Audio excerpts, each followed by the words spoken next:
Gasaro TV.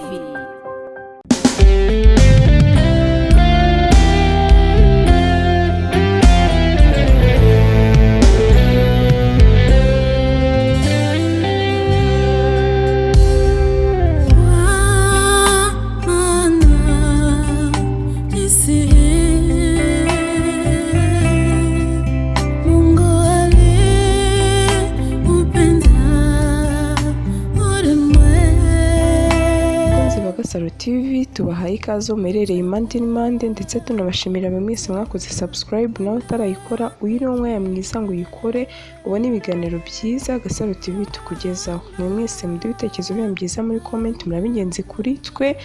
Ndabasuhuje cyane abari mu ntara enye z'u Rwanda, abari mu mujyi wa Kigali, Finland, Belgique, Italie, Australie, Canada, Sweden, Amerika ndetse n'abari i Burundi, Zambia, Mozambique, abari Cape Vert ndetse n'ukuri n'abari Toronto. Turabasuhuje cyane mwese ndetse n'abandi bose bari ku migabane ku isi hose, turabakunda cyane. Uyu munsi mbazaniye inkuru navuga ngo itangaje ndetse navuga ko imaze iminsi trendinga ku mbuga nkoranyambaga, aho abantu benshi yagiye batangaza cyangwa se bagiye bibaza nimba kuko ibi bintu ari ukuri, ndetse bakanavuga ko noneho isi yaba igiye kugera ku ndunduro. Rero ashobora kuba benshi mwarayibonye ikomeje kugenda ivugwa, ariko mukavuga ati ese ubu koko ukuri ni ukuhe? Ese koko ibi bintu byaba ari byo cyangwa se ni bya bindi wenda by'abantu byo kugira ngo bashyushye inkuru, cyangwa se byo kugira ngo mvuge ngo ibintu bitrendinge gusa? Ariko impamvu uyu munsi tuyibazaniye nuko iyo nkuru ni inkuru mpamo ndetse ni n'inkuru navuga ko yanditswe n'ikinyamakuru cyizewe. Rero biragoye cyane kuba umuntu yabyiyumvisha, ndetse benshi wenda baba bavuga ati ntago aya makuru ariyo, cyangwa se ni imyuka mibi ndetse n'ibindi byinshi bitandukanye byagiye bivugwa kuri iyi nkuru. Iyo nkuru rero ni umusore w'umunyarwanda wihinduye umukobwa, ndetse akaba n'umukobwa mwiza cyane, navuga ngo w'ikizungerezi, umukobwa w'ikimero, ndetse ntago nareka kuvuga ko yahindutse umukobwa rwose mwiza cyane benshi batangarira. Rero ni kenshi cyane ku isi hagenda humvikana abakobwa bihinduye abasore, cyangwa se abasore nanone bihinduye abakobwa, yaba mu miterere, yaba mu ngendo, yaba mu mvugo, ndetse yaba no mu ngiro, bitewe cyane ko mwagiye mwumva kuri iyi si ati uyu n'uyu yihinduye umukobwa, ariko wenda uyu munsi reka mvuge ngo ni umusore wihinduye umukobwa. Ndetse amafoto yabo n'imigaragarire biba bigoranye kwiyumvisha koko ko abo bantu bahinduye, ndetse bakanagerageza kuvuga ati ari ibishoboka twaba twahindura igitsina. Rero ni ibintu bigoranye cyane kwiyumvisha ko umuntu ashobora kuvuga ati nahindura igitsina, naravutse ndi umugabo, ariko final akavuga ati reka mpindure noneho imigaragarire yanjye ndetse n'ingendo ndetse n'isura mbe naba umugore. Rero nk'uko mubizi muri Afurika hari umusore wamamaye nawe kubera kwihinduza igitsina akaba umukobwa ndetse w'ikizungerezi. Umusore rero mu gihugu cya Nigeria, Idris Okuneye, uzwi nka Bobrisky, ndetse azwi cyane ku mbuga nkoranyambaga. Nyuma yo kwihindura umugore bikagaragarira buri wese, akomeza ashimangira ko kuba ari umugore ntacyo bimutwaye, ndetse kuba yarahoze ari umugabo ndetse uyu munsi akaba ari umugore ko nta n'ikintu bimubwiye, cyane ko ari byo yahisemo, kandi akaba atewe ishema nuko bimwinjiriza amafaranga atari makeya ku mbuga nkoranyambaga ze akoresha ndetse zigiye zitandukanye. Ati kuba naba ndi umugore, naravutse ndi umugabo, ati ntacyo bimbwiye, icya mbere nuko burya ibi mbiboneramo inyungu. Rero umunyarwanda Lionel wihinduye umukobwa kuri uyu munsi akaba ari Litron. Amakuru ari kuvugwa cyane rwose, ndetse navuga ngo ari guca ibintu bigacika ku mbuga nkoranyambaga, n'uburyo uyu musore w'umunyarwanda Lionel, ndetse kuri uyu munsi akaba aba muri Texas, aho ni muri Leta Zunze Ubumwe za Amerika, yihinduye umukobwa ndetse w'ikizungerezi, nkavuga ngo bikanamuhira.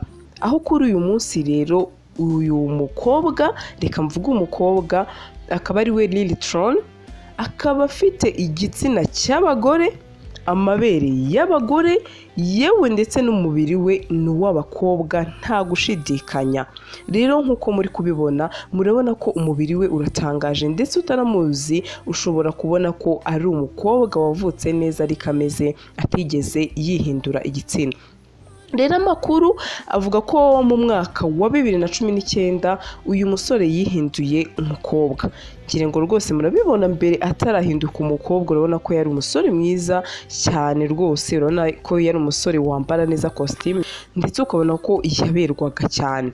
Uyu musore rero Lionel atarihindura umukobwa, nyuma yo kwihindura umukobwa urangaza benshi ndetse ku mbuga nkoranyambaga yahinduye amazina kuri ubu aho yitwa Lilitron. Yewe ku rukuta rwe rwa Instagram akurikirwa n'abantu basaga 11,000, amafoto ye ndetse ashyize hanze yose.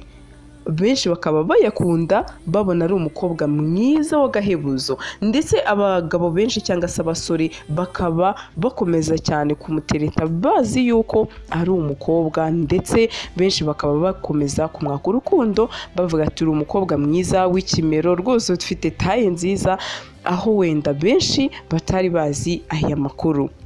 Rero uwahoze ari umukunzi wa Lilitron, amakuru dufite yaganiriye n'igihe.com nyuma y'uko uyu musore yihinduye umukobwa, ndetse anabwira igihe ko inshuti ze nyinshi cyane yazikumiriye, reka mvuge ngo yazishyize block, cyangwa se navuga ko nta bubasha bafite kuri uyu munsi y'uko bamwandikira bakaba babona ko message zigiye cyangwa se bakaba bavugana nawe. Akaba yarabablotse ku mbuga nkoranyambaga kubera ko yabangamirwa nuko zabona amashusho ye asangiza abamukurikira, harimo nayo abari gukora imibonano mpuzabitsina, ndetse aho byagiye bivugwa n'inshuti ze ndetse n'uyu mukobwa bakundanaga, navuga ngo yari umukunzi we wahahise, aho yavuze ati inshuti ze rwose yagiye azigendera kure, aho yoba yanga ko bamubaza n'ibibazo byinshi cyangwa se bakaba bamubwira ko ibyo yakoze atari byo, ati ntabwo bashaka umuntu wamwinjirira mu buzima.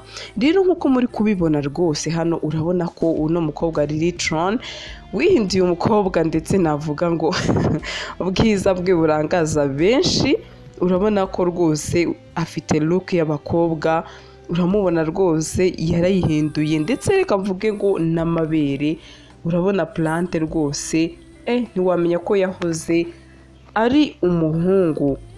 Rero reka mvuge ngo benshi byagiye bibatangaza, ndetse benshi bakomeza kuvuga ati ntabwo ibi bintu wenda ari umuco, ati isigeze kure, isigeze ku ndunduro, aho benshi ndetse bagiye banabona amafoto y'imbere bakavuga ati reka ati uyu nguyu ni umukobwa, ntabwo uyu nguyu yigize igitsina gabo. Rero umunsi ku wundi uko iterambere cyangwa se reka mvuge ngo tekinoloji igenda izamuka cyane ku isi, benshi bakomeza kugenda bibaza ati ese ibi bizagarukira he, cyangwa se ibi ngibi wenda bizarangira gute, iherezo ry'ibi ni irihe? Ati kuri uyu munsi aho umuntu asigaye abyuka akavuga ati njye wenda ndi umukobwa ndashaka kwihindura umuhungu, uretse ko wenda byo ntago mbizi, ariko nabyo birashoboka nimba koko umuntu yafata sexe ye akaba yavuga ati ndi umuhungu reka mpinduke umukobwa. Ikibikora ni tekinoloji. Rero reka mvuge ngo n'umukobwa koko byashoboka ko yavuga ati reka nanjye nihindure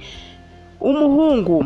Rero ni ibintu bitangaje, nanavuga ngo ni ibintu benshi bakomeza kugenda banabyibazaho cyane, aho bavuga ati ni ukubera ihe mpamvu umuntu ashobora kuvuka ari umukobwa akavuga ati reka mitemo kuba nakigira umuhungu.